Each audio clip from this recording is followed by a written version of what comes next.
शिविर समापन के पश्चात घर में साधना का सातत्य बनाए रखना कठिन होता है। जैसे ही हम साधना स्थल से दूर जाते हैं, वैसे ही बाहरी वायुमंडल बदलने लगता है। अब हम उस स्थान पर नहीं हैं जहाँ हजारों साधकों ने लगातार साधना ही की है। ऐसे में चित्त विचलित करने वाली अनेक बातें यकायक एक साथ हमारे सामने आने लगती है। जब हम शिविर स्थल से घर जाने के लिए रेलवे स्टेशन या बस स्टैंड पर जाते हैं या अपनी स्वयं की गाड़ी से निकलते हैं, तब समय गुजारने के लिए अखबार ले लेते हैं या प्लेटफॉर्म पर कुछ खाद्य पेय पदार्थ ले लेते हैं। अब धर्म संबंधी विचार मन में से निकल गए हैं। ऐसा होना स्वाभाविक ही है। शिविर के वायुमंडल का असर सामान्यतः कुछ क्षणों में ही उतर जाता है। यदि हम साधना को स्थिर रखने में विषय में गंभीर है, तो हमें वह सातत्य बनाए रखना होगा और एक ऐसी जगह खोजनी होगी जो रोज़मर्रा के जीवन के परे हमें धर्म का वातावरण उपलब्ध कराने वाली हो। इस ध्यान में रखते हुए प्रथमतः हमें साधना की कोई जगह निश्चित करनी होगी। पूज्य गुरुजी ने 11 दिन के अंतिम प्रवचन में जो कुछ बताया था, उसे याद रखना होगा। उन्होंने कहा है, घर में कोई एक जगह निश्चित करो जहाँ केवल साधना ही हो। घर का कोई एक कोना जो घर के कोलाहल से दूर हो। यदि एक अलग कमरा हो तो अति उत्तम। यदि कोई दूसरा कमरा नहीं हो तो सोने के कमरे बेडरूम में ही एक कोना ध्यान के लिए निश्चित करना चाहिए। यदि अकेले बैठकर साधना करनी है तो थोड़ी सी जगह ही पर्याप्त है। वही बैठने का आसन, शॉल और सामूहिक साधना की घड़ी इत्यादि रखने के लिए इतनी जगह पर्याप्त होनी चाहिए। तब किसी अन्य काम के लिए इस जगह का उपयोग नहीं करना चाहिए। ऐसी जगह हो जहाँ कोई अन्य प्रवृत्ति नहीं हो, जहाँ केवल 2 समय साधना ही हो, यह आवश्यक है। जहाँ नित्य नियमित सुबह शाम साधना होती है, वहाँ बैठकर साधना करना आसान हो जाता है, क्योंकि वह जगह धीरे धीरे धर्म तथा मैत्री तरंगों से भर जाती है। आप अपने जीवन में एक महत्वपूर्ण परिवर्तन लाने का प्रयत्न कर रहे हैं। एक सुनिश्चित जगह पर बैठकर अपनी साधना करने की आदत डाल रहे हैं।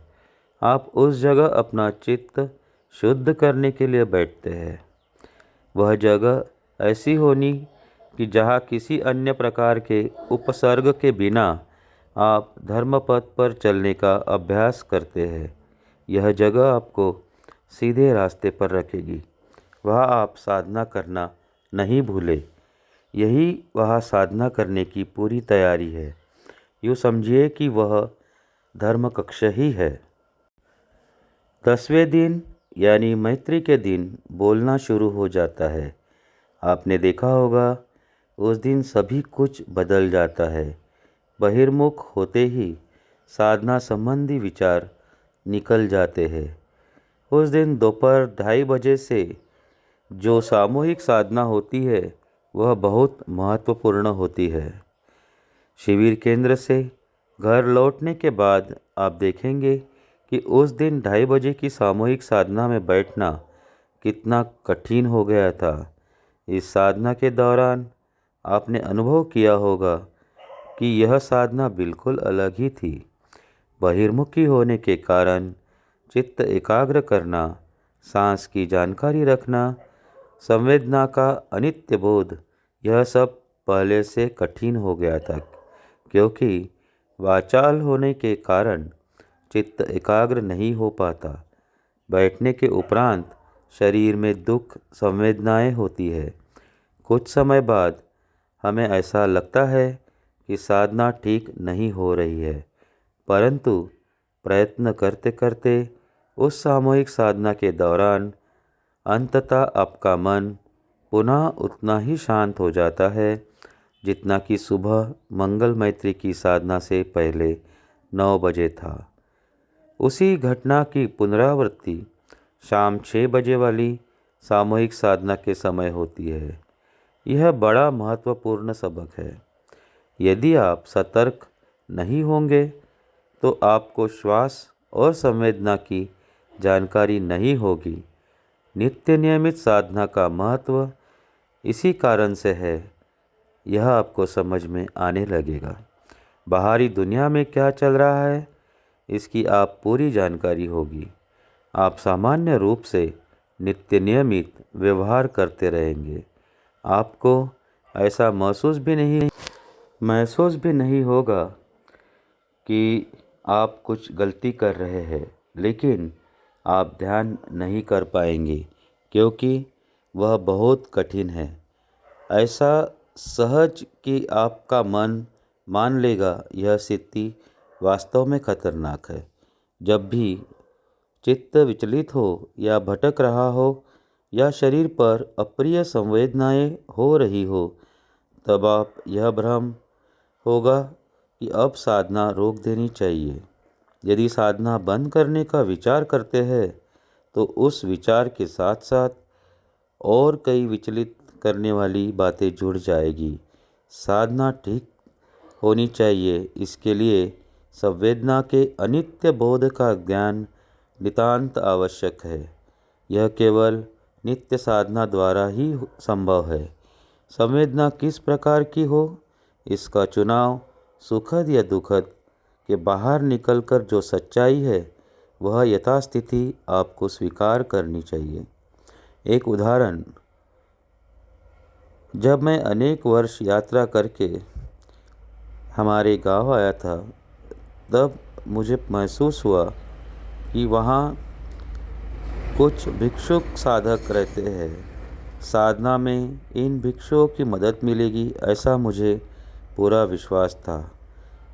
वहाँ एक किराए के मकान लेकर मैंने गृहस्थी की शुरुआत की। एक रात जब ध्यान कर रहा था तब मुझे लगा कि मैं कम से कम 1 घंटा बैठ चुका हूँ। घड़ी में देखा तो केवल 10 मिनट ही हुए थे। घंटा होने को तो बहुत दूर। मैंने वापस ध्यान शुरू किया। कुछ समय बाद मुझे ऐसा लगा कि 1 घंटा हो गया। मैं विचलित और अस्वस्थ हुआ। वापस घड़ी की तरफ देखा तो केवल 5 मिनट ही हुए थे। ऐसा उस बैठक में अनेक बार हुआ। सौभाग्य से मुझे यह पक्की जानकारी थी कि मैं एक दोराहे पर खड़ा हूँ। यदि मेरे मन को यही खेल खेलने दिया तो मैं साधना 15 मिनट में ही बंद करके उठ जाऊंगा और ऐसा रास्ता पकड़ लूँगा जो साधना को हमेशा के लिए बंद करवा देगा, और यह बहुत ही घातक होगा। वह बैठक ऐसे ही बनती बिगड़ती चलती रही। मुझे ऐसा लग रहा था कि यह कभी खत्म नहीं होगा। मन परेशान हो गया था, त्रस्त हो गया था, परंतु मैंने वह घंटे भर की साधना पूरे करके ही छोड़ी। लेकिन इसके आगे इतनी बड़ी परेशानी बाद में कभी नहीं हुई। मुझे अपने मन पर ऐसे विजय प्राप्त करनी थी जो बदलने को तैयार ही नहीं था। अब जब घर में साधना आरंभ करेंगे तब आपको भी इसी प्रकार की घटनाओं का सामना करने के लिए तैयार रहना चाहिए, क्योंकि शरीर में जिस प्रकार का ध्यान होता है, घर की साधना में उसके विपरीत होता है। आप जैसे ही नित्य साधना शुरू करेंगे, आपके सामने अनेक बाधाएं उपस्थित होगी। कभी कभी साधना में बैठने के उपरांत आपको लगेगा कि आप कहीं खो गए हैं या नींद भी आ सकती है। ऐसा सुबह शाम